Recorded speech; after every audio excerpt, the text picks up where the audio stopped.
Movie की शुरुआत में हम देखते हैं कि हेनरी कई सालों के बाद यूएस मिलिट्री में सर्व करके हांगकांग वापस आया है और वो अब अपना करियर एक टीचर के रूप में स्टार्ट करना चाहता है। वो अपने पहले स्कूल टेकची सेकेंडरी में जाता है। प्रिंसिपल देखता है कि उसको टीचिंग का तो कोई भी एक्सपीरियंस नहीं है, लेकिन हायर ऑफिशियल के रिकमेंडेशन लेटर देखने के बाद उसको जॉब मिल जाती है। उसके जाने से प्रिंसिपल हेनरी को बताता है कि जो क्लास उसको पढ़ाने को दी जा रही है वो इस स्कूल की सबसे रोस्ट क्लास में से एक है। अब सुबह उसकी क्लास में पहला दिन होता है। हेनरी क्लास में जाता है और देखता है कि क्लास में बहुत ही डिसऑर्डर है। कुछ स्टूडेंट सो रहे हैं, कुछ गाना गा रहे हैं, तो कुछ मस्ती मार रहे हैं, कुछ तो वीडियो गेम्स में लगे हैं और काफी स्टूडेंट स्टोव पर रेमन कुक कर रहे होते हैं। यहाँ तक कि टीचर के क्लास में आने के बावजूद वो उसको पूरी तरह से इग्नोर कर रहे होते हैं और सभी स्टूडेंट्स अपने काम में मग्न रहते हैं। हेनरी उनकी अटेंशन पाने की कोशिश करता है, लेकिन वो ऐसा प्रिटेंड करते हैं कि वो उसको सुन ही नहीं रहे हैं। वो उनकी अटेंशन डाइवर्ट करना छोड़ देता है और क्लास में घूमने लगता है और उनके कामों पर कमेंटिंग करने लगता है। जो स्टूडेंट्स रेमन कुक कर रहे होते हैं उनको वो रेमन कम खाने को कहता है क्योंकि उसमें सोडियम ज्यादा होता है। उसके बाद हेनरी जुफा नाम के स्टूडेंट के पास जाता है जो कि एक गेम खेल रहा होता है। वो उसको कहता है कि वो उसकी इसमें हेल्प करेगा और इस तरह गेमर किड को रेडिएशन के बारे में बताता है जो उसको स्क्रीन देखने से आ रही थी। जब स्टूडेंट्स फाइनली उसको सुनना स्टार्ट कर देते हैं तब वो खुद को इंट्रोड्यूस करता है और अपना नाम और अपना फोन नंबर ब्लैक बोर्ड पे लिखता है और सभी स्टूडेंट उसकी हैंडराइटिंग को देखकर हंसने लगते हैं क्योंकि वो बहुत ही गंदी होती है। उसके बाद क्लास में से कोई स्टूडेंट उसको कॉल करता है और उसको क्लास छोड़ने को कहता है, लेकिन हेनरी हंसने लग जाता है। सभी स्टूडेंट उसे फिर इग्नोर करने लग जाते हैं और उसके जाने से पहले ही अपना काम करना शुरू कर देते हैं जो वो कर ही रहे थे। इतना कुछ होने के बाद हेनरी एक रबर बैंड और चौक से फायर स्प्रिंकल पर मारता है और फाइनली उसको क्लास की पूरी अटेंशन मिल जाती है और वो सभी स्टूडेंट्स का उसकी क्लास में वेलकम करता है। क्लास के बाद सबसे लोवेस्ट रैंकिंग 5 स्टूडेंट्स का ग्रुप स्पोर्ट्स सप्लाई रूम में स्मोक करने के लिए जाता है। उस ग्रुप का लीडर जैक है जिसका दूसरी क्लास की ए ग्रेड स्टूडेंट पर क्रश होता है। बाकी स्टूडेंट उसको उसकी फोटो दिखाते हुए पकड़ते हैं और उसका मजाक उड़ाते हैं।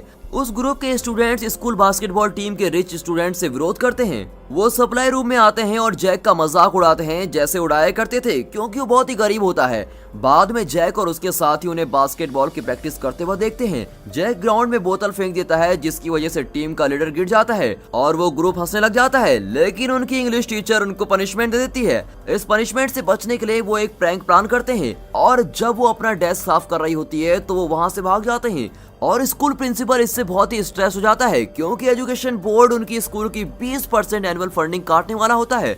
स्कूल बोर्ड से कुछ लोग स्कूल का टूर करने आए होते हैं और वे ये जानने आते हैं कि स्कूल का फंड कहाँ यूज किया जा रहा है। अब हेनरी क्लास में आता है और स्टूडेंट्स ने उस पर प्रैंक करने के लिए पूरी प्लानिंग की होती है और एक पानी की बकेट रखी होती है, लेकिन हेनरी बड़ी समझदारी से अंदर जाता है और उसे ढका देता है।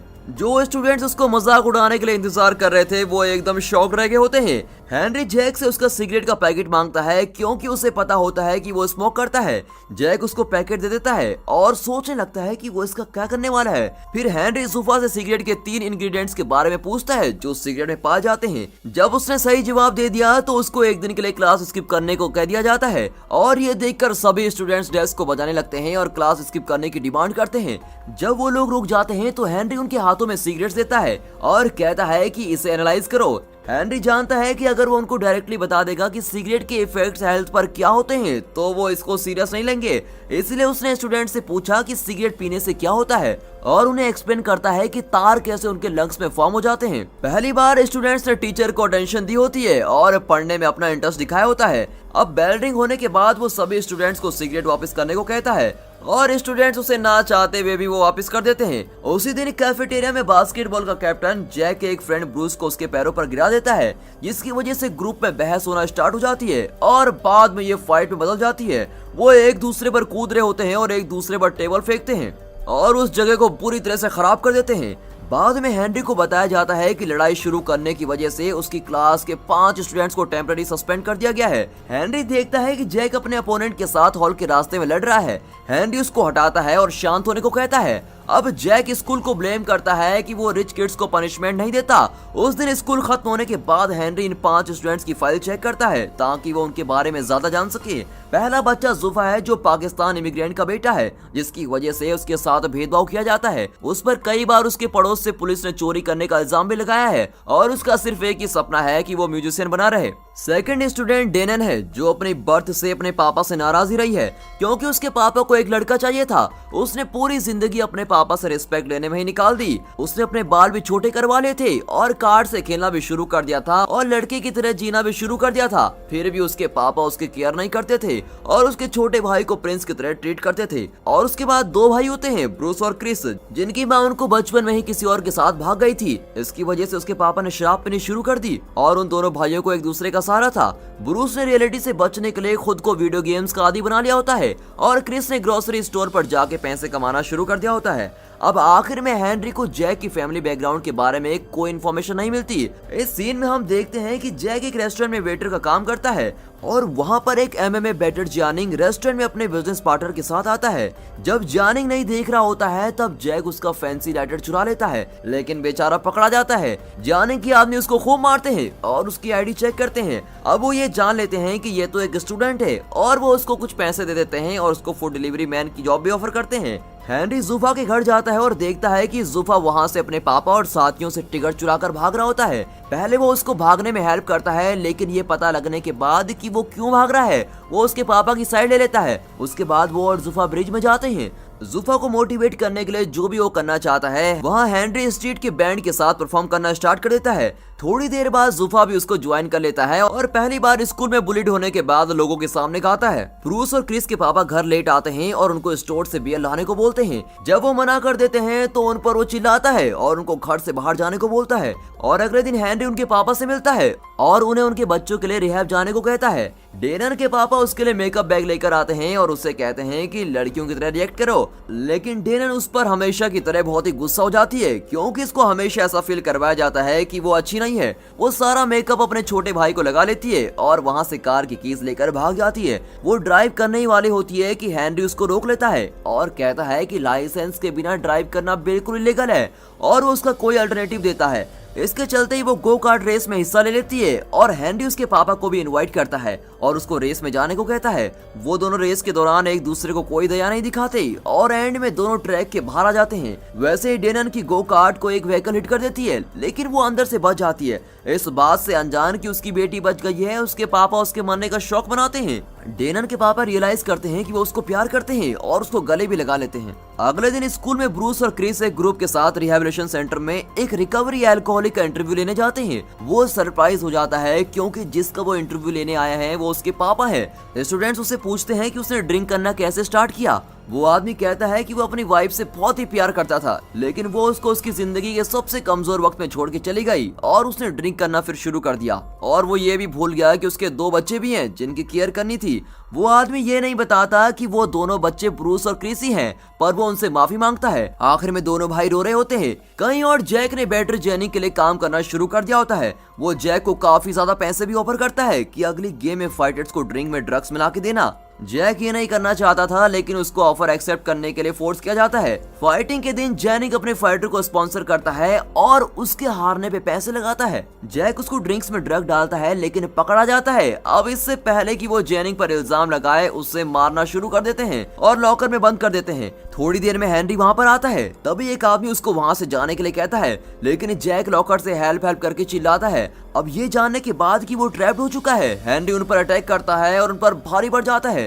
जब फाइटर्स आगे बढ़ते हैं तो वो और तेज हो जाते हैं, लेकिन वो उनके अटैक से बच जाता है। आखिर में हेनरी उनके बेस्ट फाइटर को हरा देता है जो थोड़ी देर बाद लड़ने वाला था। अब इस सीन में वो लोग हॉस्पिटल में हैं। यहाँ हेनरी अपने जख्मों पर दवाई लगा रहा है। जैक जेनिंग की सच्चाई बताने की कोशिश करता है, लेकिन उसको चुप करवा दिया जाता है। अब टीवी पर न्यूज दिखाई जाती है कि हेनरी ने अपने स्टूडेंट को बचाने के लिए एक प्रोफेशनल फाइटर को मार दिया। इसकी वजह से उसकी पॉपुलैरिटी पूरे स्कूल में बढ़ गई होती है और सभी स्टूडेंट उसकी रिस्पेक्ट करना शुरू कर देते हैं और अब से सभी स्टूडेंट उसका क्लास में बिल्कुल अच्छे से स्वागत करते हैं। फ्लैशबैक में हम देखते हैं कि हेनरी एक प्रैंकस्टर होता है। जब वो स्कूल में पढ़ता था, उसने एक स्टूडेंट पर वाटर बलून भी फेंके थे जो किसी इवेंट में पेरेंट्स के लिए पियानो प्ले कर रहा होता है। बाद में हेनरी की उससे लड़ाई हो जाती है और उसका हाथ भी टूट जाता है और उसको फाइट के लिए सस्पेंड कर दिया जाता है। उसी दिन स्टूडेंट्स हेनरी को अटेंशन देना शुरू कर देते हैं जब वो पढ़ा रहा होता है और अपने आने वाले कॉलेज एंट्रेंस के लिए काफी मेहनत करते हैं। ब्रूस के सिवा सभी स्टूडेंट्स अच्छा कर रहे होते हैं। ब्रूस को गोलियों की एडिक्शन हो गई होती है। ये पता चलता है कि जब क्रिस घर की प्रॉब्लम्स को इग्नोर करने के लिए वीडियो गेम्स का सहारा लेता है तो वहीं ब्रूस ड्रग्स लेना शुरू कर देता है क्योंकि वो स्टडी में फोकस नहीं कर पा रहा था। इसीलिए उसका मॉक एंट्रेंस टेस्ट भी बहुत बुरा हुआ। हेनरी उसको प्रॉमिस करता है कि वो उसकी हेल्प करेगा, लेकिन ब्रूस वक्त के साथ और भी डिप्रेस होता चला जाता है और वो घर की बालकनी से जंप कर देता है और वो जल्दी से हॉस्पिटल जाता है, लेकिन वो कोमा में चला जाता है। मीडिया इस बात को उछालती है और ब्रूस के मरने का ब्लेम स्कूल और हेनरी पर डाल देती है। कुछ ऑफिशियल्स एजुकेशन बोर्ड से हेनरी का इंटरव्यू लेते हैं और उसका टीचिंग का लाइसेंस वापस ले लेते हैं। जब वो अपने बैग पैक कर रहा होता है और स्कूल छोड़ के जाने वाला होता है तो सभी स्टूडेंट उसके पीछे आ जाते हैं और उसको रोकने लगते हैं। हेनरी के जाने से उन सभी का दिल टूट जाता है और वो जानते हैं कि अगर वो अपने अपकमिंग टेस्ट में अच्छा करेंगे तो उसको प्राउड फील होगा। अब उसकी रिस्पेक्ट करने के लिए वो लोग उसी दिन से बहुत ज्यादा पढ़ने लगते हैं ताकि वो एजुकेशन बोर्ड को बता सके कि हेनरी एक बहुत ही अच्छा टीचर है। अब टेस्ट के दिन जैक और बाकी सभी स्टूडेंट्स को हेनरी की तरफ से एक मैसेज आता है कि वो उनसे एग्जाम के 1 घंटे पहले स्कूल में सभी से मिलना चाहता है। जब सभी स्टूडेंट्स स्कूल में इकट्ठा हो जाते हैं तो उन्हें पता चलता है कि ये सब जॉनी का प्लान था कि वो सब स्कूल में फंस जाएं और एग्जामिनेशन हॉल में टाइम से न पहुंच पाए। उसने ये हेनरी को सबक सिखाने के लिए किया था। थोड़ी देर बाद हेनरी स्कूल पहुंचता है और उसको जॉनी के प्लान के बारे में सब पता चलता है। वो सभी स्टूडेंट्स को वहां से फ्री करता है और जॉनी के सभी लोगों से लड़ता है ताकि वो स्टूडेंट को कोई भी नुकसान न पहुंचा सके। वो वहां से छिपकर भाग जाते हैं और जल्दी एग्जामिनेशन हॉल की तरफ चले जाते हैं, जबकि हेनरी जॉनी से लड़ाई कर रहा होता है। जब वो लड़ाई कर ही रहे होते हैं तो जॉनी उसे बताता है कि वो वही लड़का है जिस पर उसने वाटर बलून फेंके थे जब वो छोटा था और हेनरी की वजह से ही उसका हाथ टूटा था, जिसकी वजह से वो किसी भी बड़े म्यूजिक कॉम्पिटिशन में पार्टिसिपेट नहीं कर पाया। अब उस इंसिडेंट के बाद से उसने कभी भी पियानो को टच नहीं किया होता है और वो हेनरी को उसके सपने बर्बाद करने के लिए ब्लेम करता है। हेनरी उसको रीजन बताने की कोशिश करता है लेकिन वो उस पर दोबारा अटैक कर देता है। अब वो दोनों नाइफ लेकर लड़ रहे होते हैं। आखिर में हेनरी को मौका मिलता है कि वो जॉनी को मार दे, लेकिन वो ऐसा नहीं करता। हेनरी ने जो भी बचपन में किया था उसके लिए उससे माफी मांगता है और वहां से चला जाता है। स्टूडेंट्स एग्जामिनेशन हॉल में पहुंच जाते हैं और अपना टेस्ट कंप्लीट कर देते हैं और कुछ हफ्तों बाद वो सब अच्छे नंबर से पास भी हो जाते हैं। जॉनी भी दोबारा पियानो चलाना शुरू कर देता है, लेकिन उसको बहुत ज्यादा प्रैक्टिस की जरूरत होती है क्योंकि वो पहले जैसे तो बजा नहीं पाएगा ना। अब ब्रूस भी जल्दी रिकवर होता है और वो प्रॉमिस करता है कि वो नेक्स्ट ईयर के एंट्रेंस टेस्ट देगा। स्कूल के प्रिंसिपल भी बहुत खुश होते हैं क्योंकि बोर्ड ने उनको 20% बोनस फंड देने का डिसाइड किया होता है क्योंकि सभी स्टूडेंट्स ने एंट्रेंस टेस्ट में काफी अच्छा किया होता है। हेनरी वापस आता है और अपने दूसरे बैच पर फिर फायर स्प्रिंकल की ट्रिक करता है और यहाँ पर ये मूवी खत्म होती है। And finally thanks for watching.